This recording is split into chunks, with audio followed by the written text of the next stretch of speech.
Your money-making broadcast starts now. Good evening.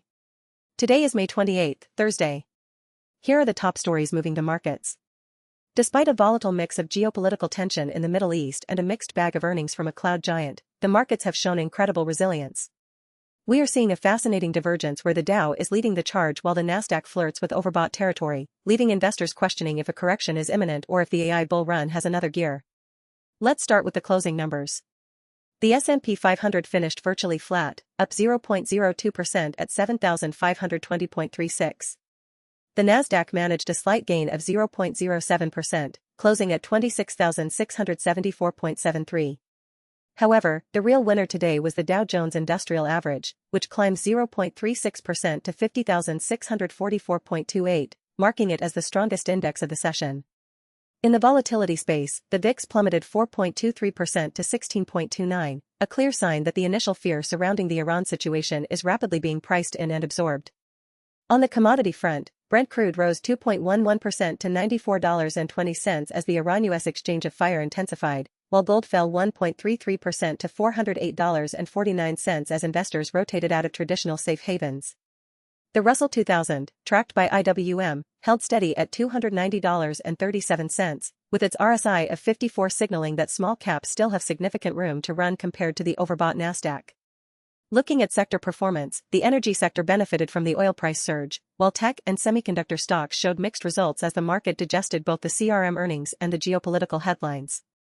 The portfolio's cash position at 76.2% provides ample flexibility heading into Friday's PCE release.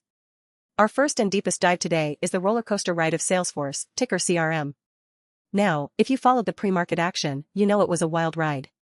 Salesforce reported a massive beat on both the top and bottom lines, with revenue coming in at $11.13 billion, up 13.6%, and an EPS of $3.88, which crushed expectations by over 65%. On paper, that is a victory. However, the market hates uncertainty, and Salesforce provided a soft guide for the second quarter.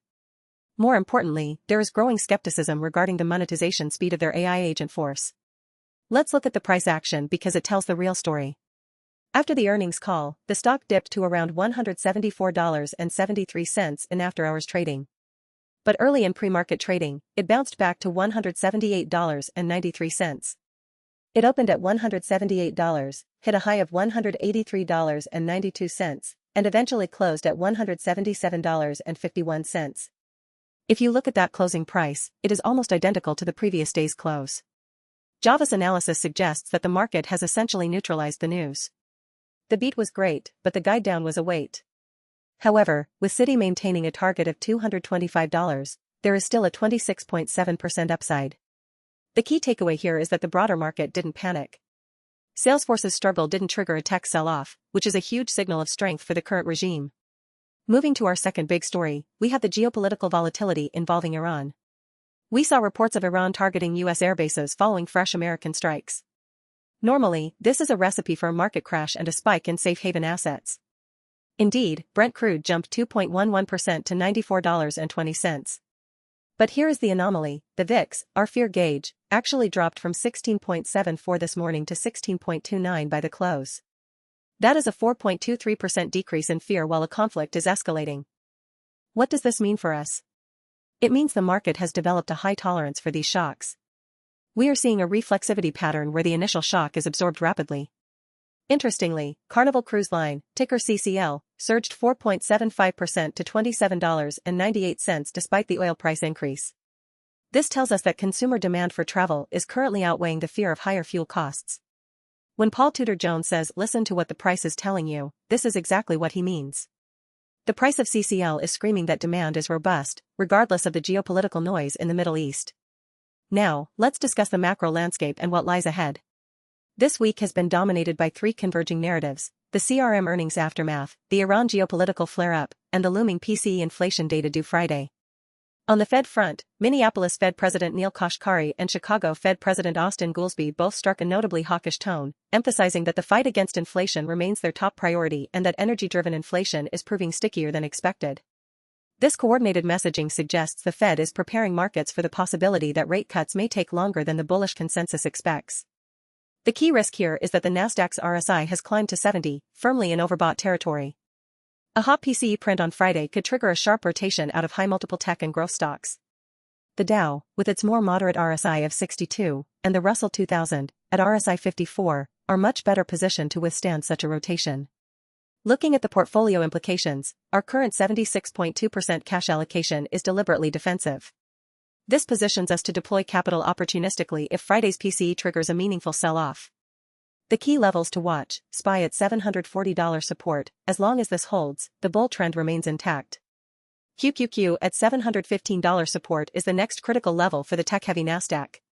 For our holdings, CRM's $165 stop-loss provides 7.8% downside protection from its $177.51 close. AMD's $440 stop-loss is well within reach given the overbought Nasdaq conditions.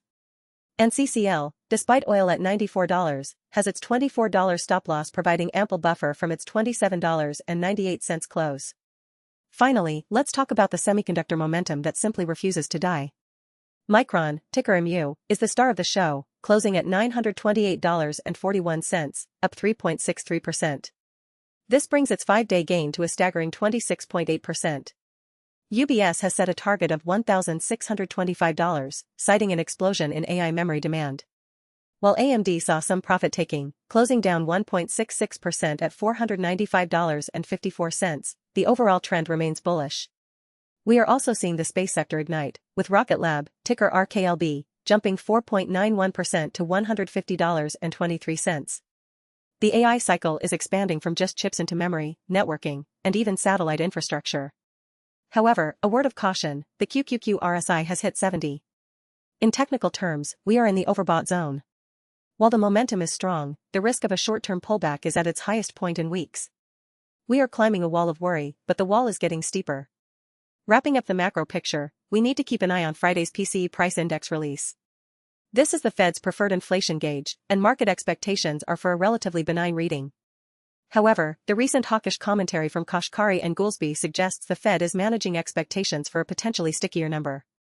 A hot PCE could reignite the July rate hike debate, which would immediately pressure high-multiple tech stocks, exactly the sector where the Nasdaq's RSI of 70 makes it most vulnerable. Conversely, a soft PCE would likely fuel the bull case further, pushing the S&P toward new highs. On the portfolio front, the key risk management levels to watch are the stop losses we've established. CRM at $165 provides a 7.8% cushion from its $177.51 close. AMD at $440 gives us a 5.3% buffer from our $495.54 position. And for CCL, the $24 stop-loss leaves plenty of room from the $27.98 close, even with oil at $94.20.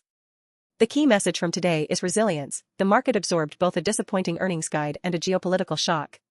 The question now is whether Friday's PCE validates that resilience or tests it.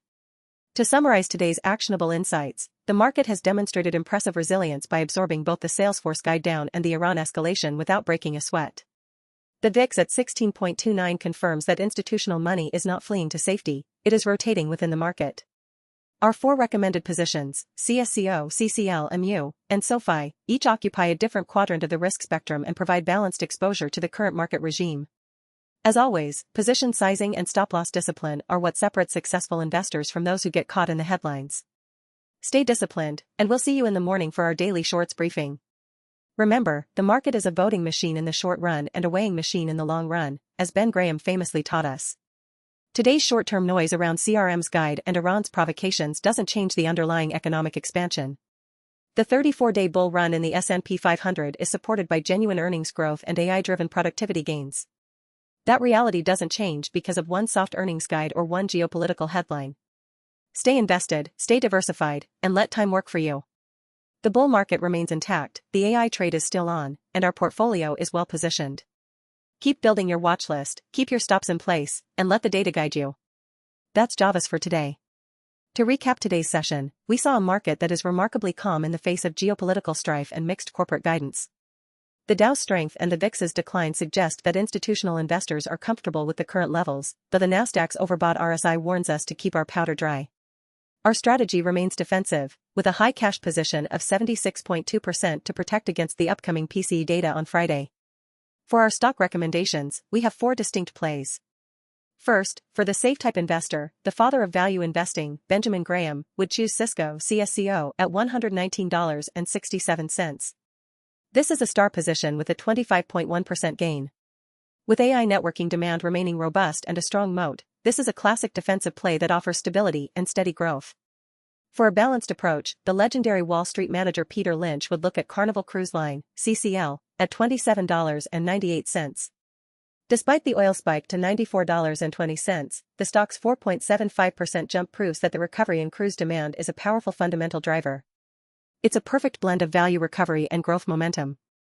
For those seeking high growth, the world's leading innovation fund manager Cathie Wood would likely target Micron, MU, at $928.41. With a 26.8% gain over 5 days and a UBS target of $1,625, the AI memory explosion is a textbook innovation play. The momentum here is parabolic and offers the highest reward potential. Lastly, for the low-cost or contrarian play, the legend of growth stock discovery Phil Fisher would point toward SoFi, at $16.17. After hitting an oversold RSI of 44, we are seeing a steady bounce. If it can break the $16.50 resistance level, we are looking at a significant trend reversal. It is a high-conviction play on the fintech recovery. Subscribe to stay ahead of the markets every single day. We break down the data so you don't have to. Check our shorts for a 60-second highlight. That's all for today. We all become wealthy together.